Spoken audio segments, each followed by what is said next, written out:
acordos estão patentes, estão vigentes e o povo angolano até hoje goza dos frutos desses acordos. Então que se fala com a verdade. Porque quem é que hoje não sabe que existem as FA? O que havia anteriormente eram as FALA e as FAPLA. Mas quando chegou-se na MBCS, decidiu-se que tinha que haver um exército único, então surgiram as Forças Armadas Angolanas. Faz. Que se reparar em rigor, a cadeia de comando das FA, se o Estado-Maior vem da parte do governo, por regra, e já desde há muito tempo, um dos Estado-Maior adjuntos veio sempre das FALA. E tudo isto é resultado dos acordos. E até podemos partir do nascimento das FA. Um dos Estados-Maiores que estava ali era o falecido general João de Matos e o general Engino Carneiro, mas do outro lado havia o general Numa e o general Chiringutia. É através dessas lideranças representativas de parte a parte que surgiram as FA no país. Ótimo.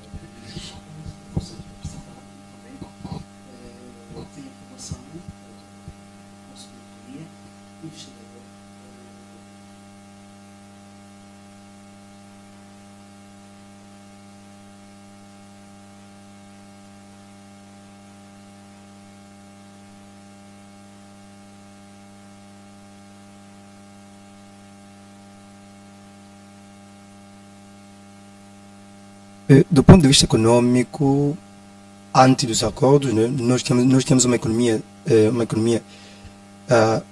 centralizada, né, em que o Estado fazia tudo, ok? Neste tipo de economia socialista, né, um modelo socialista, em que não há abertura, naquela altura não houve abertura para as empresas privadas, né? E o Estado, Partido Único, sim, em 90, depois dos acordos, né, houve uma necessidade, uma pressão por parte do governo em sair do modelo socialista, ok? Economia centralizada para uma economia de mercado. Essa economia de mercado é um tipo de economia em que as empresas, as famílias é quem fazem, ok? E deixando o Estado como meio regulador, ok? Portanto, é um modelo que vigora até a data atual. Sendo assim, este é um acordo que menos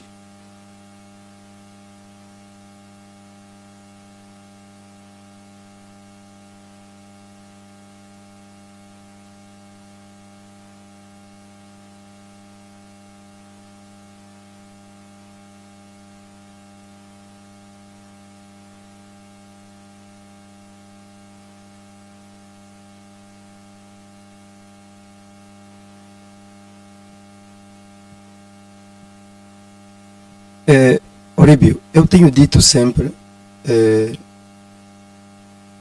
aos estudantes, quem omite a história, vai cometer na geração vindoura. É necessário, é a altura em que se narra a história tal como ela tal como ela aconteceu, ok?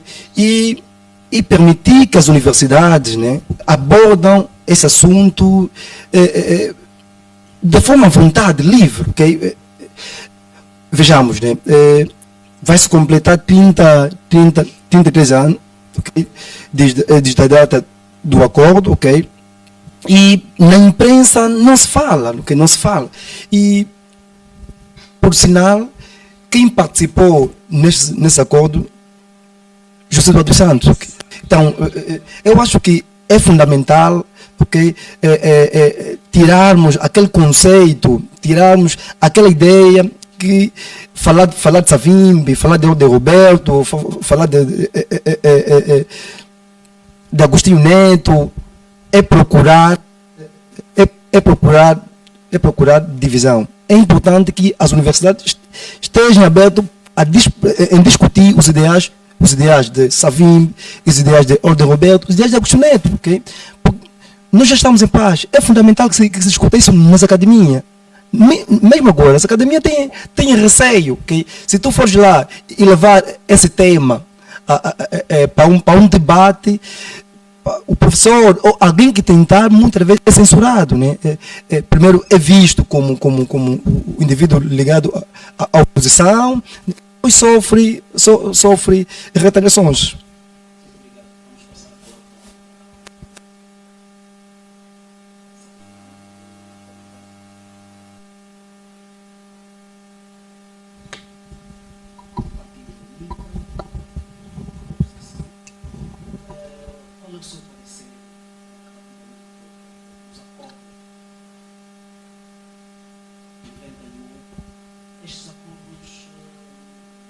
Falo dos acordos porque vê-se atualmente alguns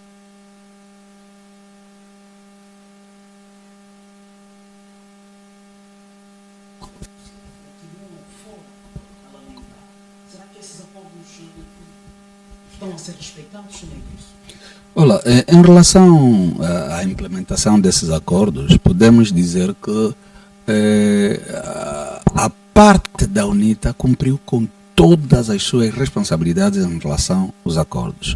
Mas a parte governativa, neste quesito que levanta, que tem a ver com a inserção dos ex-militares, não cumpriu na sua plenitude. E na altura ainda do ex-presidente José Eduardo Santos, fez-se alguma coisa em relação à inserção dos ex-militares. Houve desmobilização em 91, houve desmobilização em 94, com aquartelamentos próprios, houve desmobilização em 2002.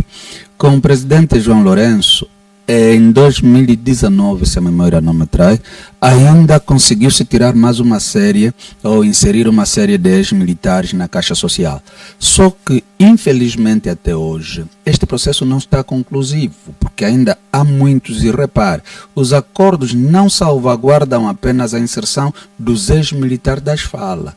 Por se tratar de homens todos que estiveram envolvidos em combate e que perderam a sua juventude, tiveram um período em que ficaram até com a juventude sacrificada, perderam a oportunidade, se calhar, de formação e não só. Foi dali que o Dr. Savimbi sugeriu num dos pontos dos acordos que depois da guerra esses homens deviam ter essa reinserção na sociedade.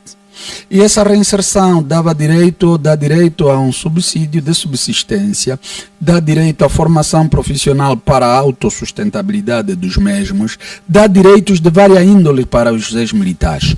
Mas hoje em dia, avaliada a sua aplicabilidade, nota-se que, e aqui dizer uma coisa que se calhar tem que vir a uma reflexão mais honesta e até justa do processo, nota-se que os ex-militares das falas ainda têm um grande número fora do sistema.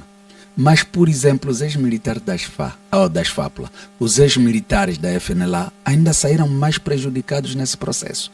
E é importante, quando estamos a falar de Angola como um país, como uma unidade única, também referir que os acordos de 2006 sobre Cabinda, se também falharam, é porque a negociação foi feita por um ente que não era de todo o porta-voz das ansiedades dos cabindas, sobretudo falando aqui da FLEC.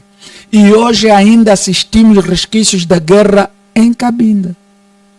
Porque efetivamente a negociação foi mal conduzida, foi mal feita, com interlocutor não válido de todo.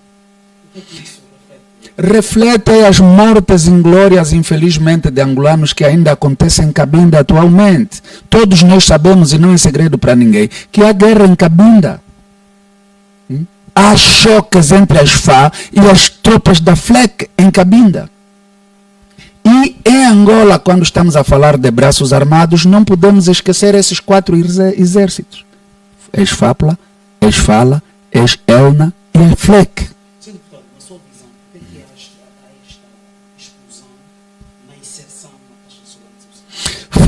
Falta de visão, porque, Oríbio, vou dar um exemplo.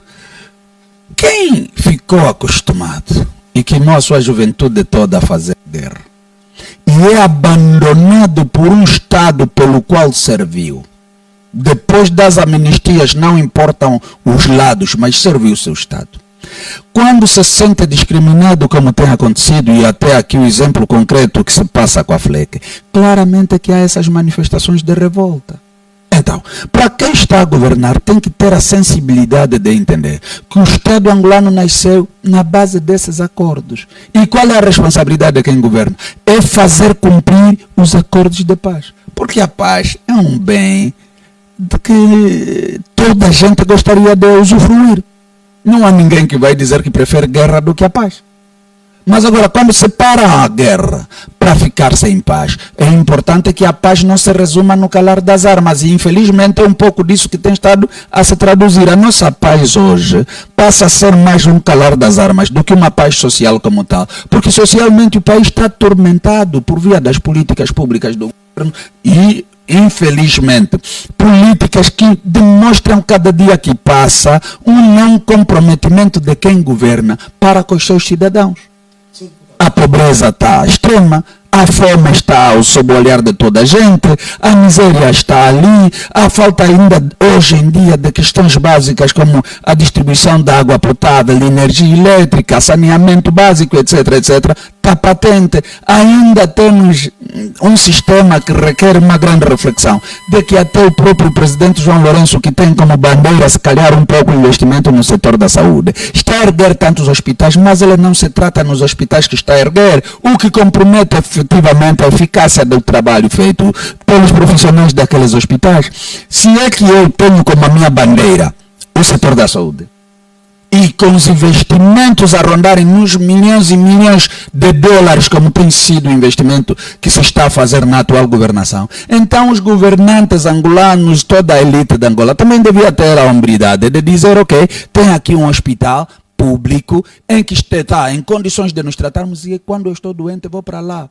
O que é que acontece? Aqueles hospitais servem os pacatos cidadãos e a elite vai para onde? Vai se tratar fora.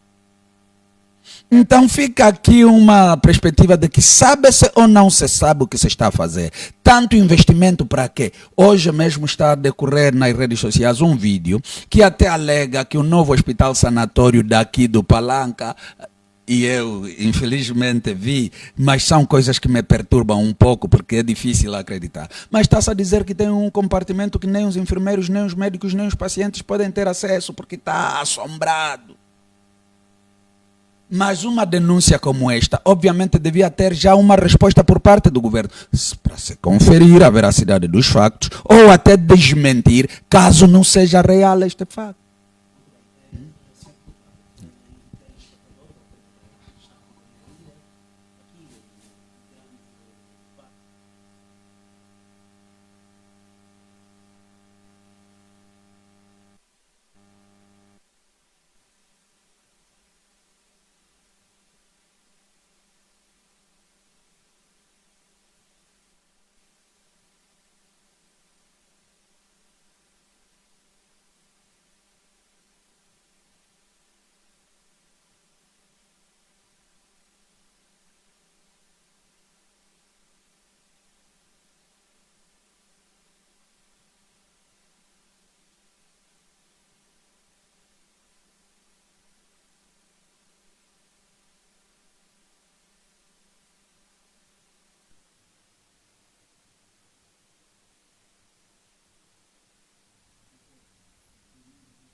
E ninguém vai conseguir apagar. É importante que a mídia pública divulgue mais, porque foi neste período em que começou-se com a economia de mercado e é que está a reinar a data atual, ok? A economia de mercado é aqui em que as pessoas têm a capacidade, ok, de empreender e de investir.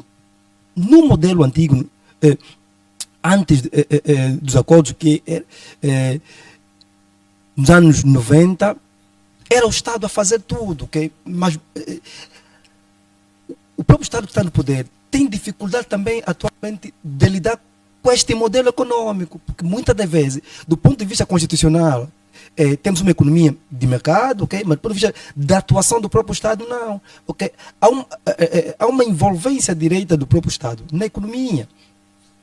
É só olharmos nos tipos de programa que o Estado implementa, ok? E ver qual é o resultado, do programa. Porque temos aqui como exemplo o programa Cuenda, okay? É um programa típico dos Estados protecionistas, ok? Sim, ajuda, mas só que depois abre um outro problema, um outro debate, ok? Quando o Estado diz que vai dar mensalmente às famílias 33 mil kwanzas, né? Tem que definir tempo, okay? Porque depois você cria um indivíduo preguiçoso que já não quer trabalhar, porque ele sabe que no final dos meses ele terá esse dinheiro, okay? No mínimo seria uma via para que as famílias se autopotencializassem por via do quê? Destes subsídios.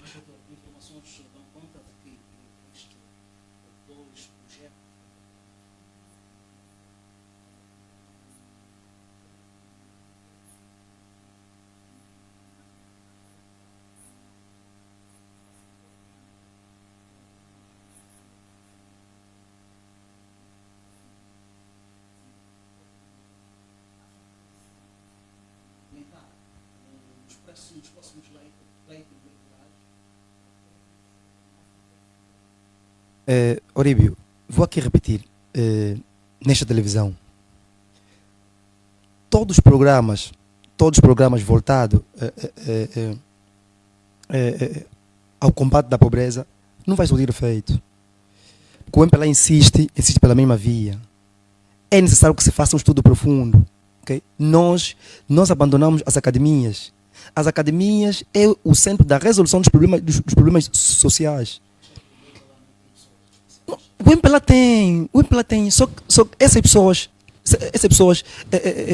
estão imaculadas com os princípios ideológicos e a academia obriga-nos a despir desse princípio ideológico. Criou-se o programa Cuenda, né, que é uma parceria com o Banco Mundial. O objetivo é reduzir a pobreza, okay? Fazer com que as famílias tenham autocapacidade de se sustentarem. Nós esticamos tempo, okay? Para que essas famílias saiam das condições em que se encontram, não. Vamos passar dar dinheiro a essa família até quando?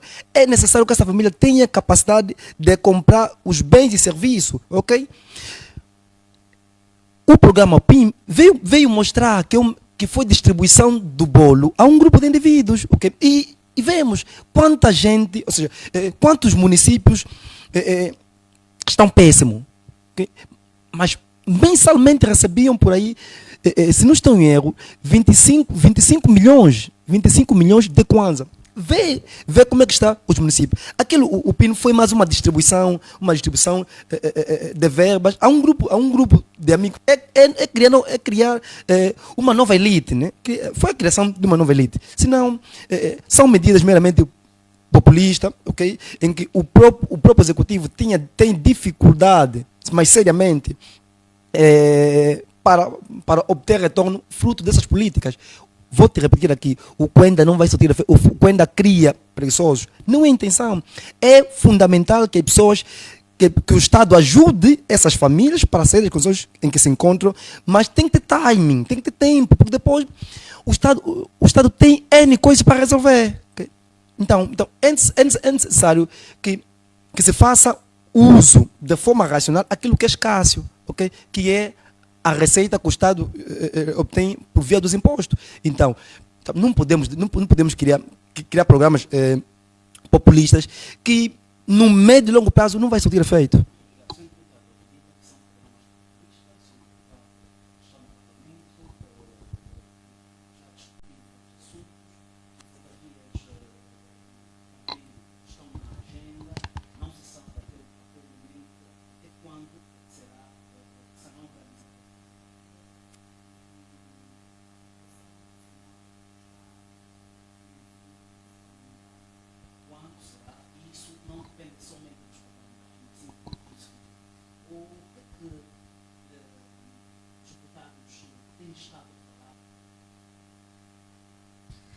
Olha, em relação à primeira questão, se são medidas populistas ou não, eu corroboro com a perspectiva do Dr. Domingos quando fala de se criar preguiçosos com esta medida, porque eu pelo menos sou dos que defende que ao invés de estar-se a distribuir, a se distribuir dinheiro às pessoas, devia-se dar emprego às pessoas.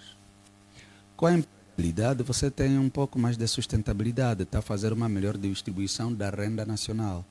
O que ainda vem do Banco Mundial, o governo usa para essa distribuição, alegadamente para combater, só ajudar as famílias vulneráveis.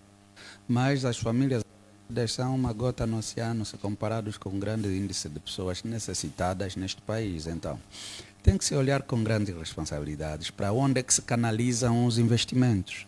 Não basta apenas dizer que estamos a dar X a X famílias no município tal, da província tal, quando sabemos de antemão que o grande problema, ou seja, isto tudo ainda, se inseria apenas nas consequências dos grandes problemas.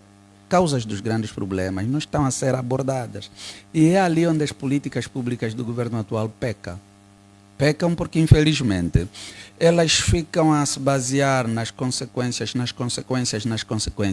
esquecem-se das causas.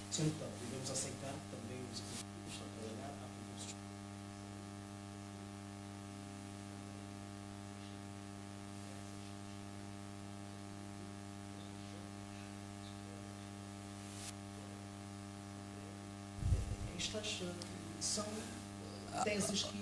Uma questão é a propaganda que se faz em relação a isso, números que vêm inflacionados, etc, etc. Outra questão é a realidade.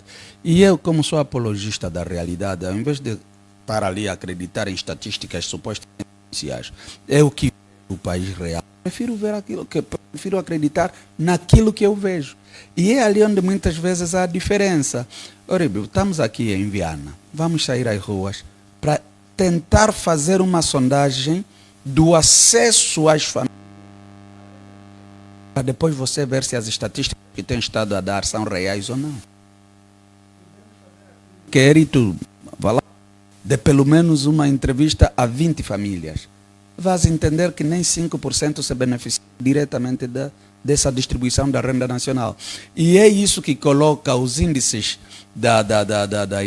do desemprego em Angola muito elevados. É isso que coloca os próprios... É isso que coloca os índices até inclusive de em Angola muito elevados. E não conseguimos vislumbrar uma eficácia no que diz respeito a efeitos das políticas públicas na vida social dos cidadãos. E quando eu consigo ter um maior cuidado na busca, né, de um olhar concreto a cada situação, me deparo com a realidade que o país demonstra. Não consigo seguir o rumo das estatísticas oficiais que claramente vêm a baralhar apenas o cenário. Se nós olharmos aquilo que é o país que temos, as potencialidades que temos, as rendas que produzimos, e se houvesse uma distribuição mais justa, obviamente que teríamos uma vida melhorada nas comunidades. Repare, até há pouco tempo, quase todos nós apontávamos aquilo que estava a ser feito mal pelo governo do ex-presidente José Eduardo dos Santos.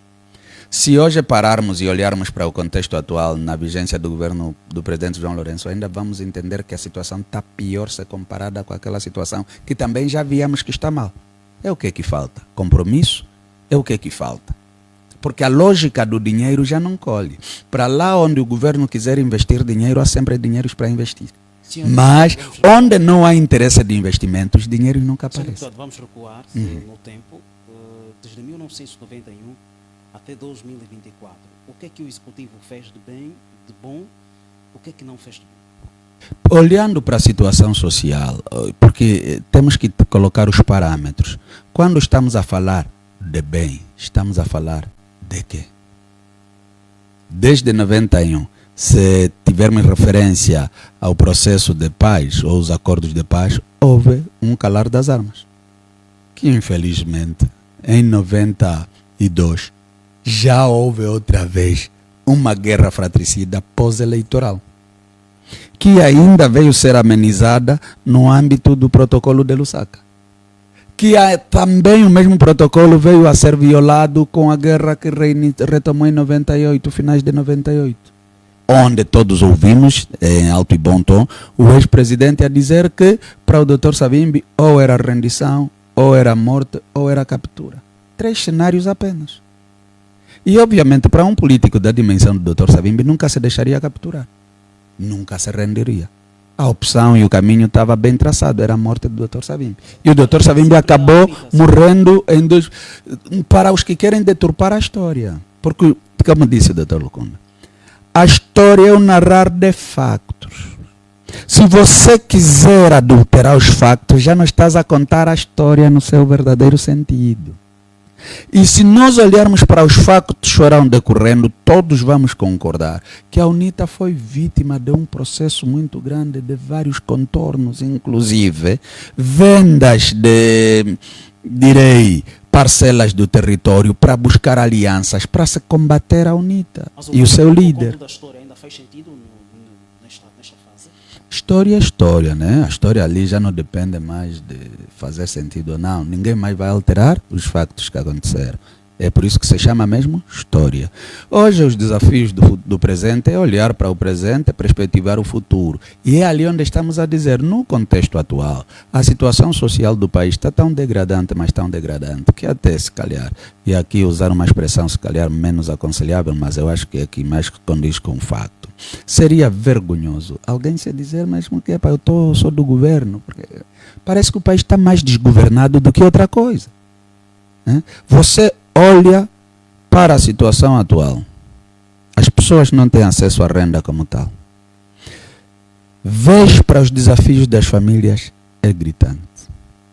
Vês para as respostas do governo, é exatamente ir insistentemente atrás do pouco que algumas famílias conseguem no seu rendimento. Com impostos exagerados, taxas exageradas, tudo e mais alguma coisa. E as vendas do petróleo e não só continuam. Então o que se está a fazer com o investimento? De um lado, essas receitas. Do outro lado, as dívidas que se estão a fazer, que tanto comprometem esta geração como comprometem as futuras gerações desse país. Com os dinheiros das dívidas, está-se a fazer o quê para vir garantir às futuras gerações o usufruto de uma renda que vão ter que pagar, ou de uma dívida que vão ter que pagar, mas que não beneficiaram absolutamente em nada. E aqui o compromisso patriótico e geracional. Porque a história depois também vai colocar cada geração no seu devido lugar. Hoje em dia, quando estamos a falar efetivamente da geração dos mais velhos, o legado que deixa, etc, etc. Vamos olhar, conseguiu-se a paz, ou conseguiu-se a independência? Conseguiu-se. Conseguiu-se a paz? Conseguiu-se. Conseguiu-se o multipartidarismo? Conseguiu-se. Conseguiu-se a economia de mercado? Conseguiu-se. Conseguiu-se desenvolvimento? Não. E você, quando consegue a paz, consegue o calar das armas, consegue a economia do mercado, consegue tudo, mas não consegues desenvolver o país, alguma coisa está errada.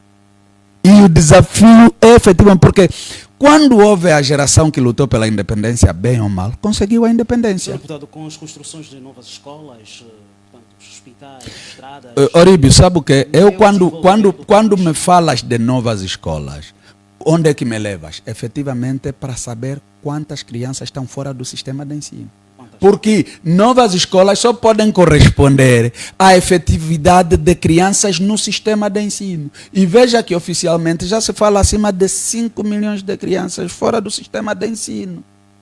E quando você tem perto ou mais de 5 milhões de crianças fora do sistema de ensino, você está a comprometer gerações. Para que estão a valer as construções das escolas?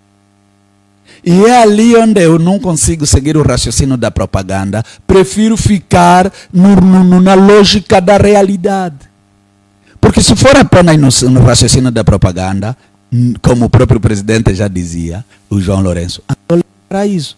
Mas veja para o paraíso que é Angola. O paraíso que é Angola está completamente comprometido. É um paraíso que está completamente comprometido. E você olha para aquilo, reflete e vê, epá, o país não está bom. Muito bem. Dr. Domingos Loconde, há instantes o deputado Sapinhala fez menção que, apesar de termos passado por estas fases, os acordos do BICES, Lusaka, e depois também a celebração da paz afetiva, não há desenvolvimento. Coloquei-lhe a pergunta de construção das escolas, dos hospitais, citou que algumas vezes é visível, melhor dito, famílias a pernoitarem fora dos hospitais e crianças fora do sistema de ensino. Isso em si só não indica desenvolvimento do país? Primeiro, Oríbio, é que a literacia econômica diz que o desenvolvimento é o resultado do crescimento.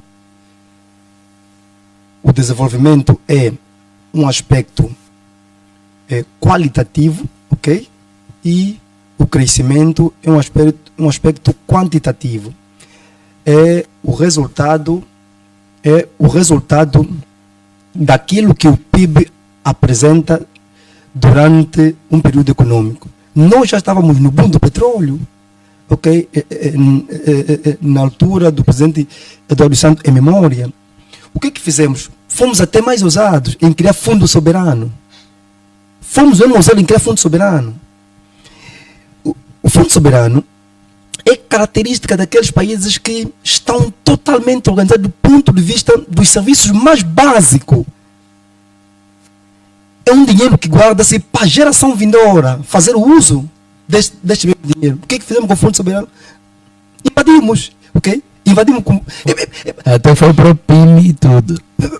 Nós não temos noção do tipo de modelo econômico que fomos aceitar. Ou seja, eu ainda insisto que o MPLA tem dificuldade em lidar com a economia de mercado.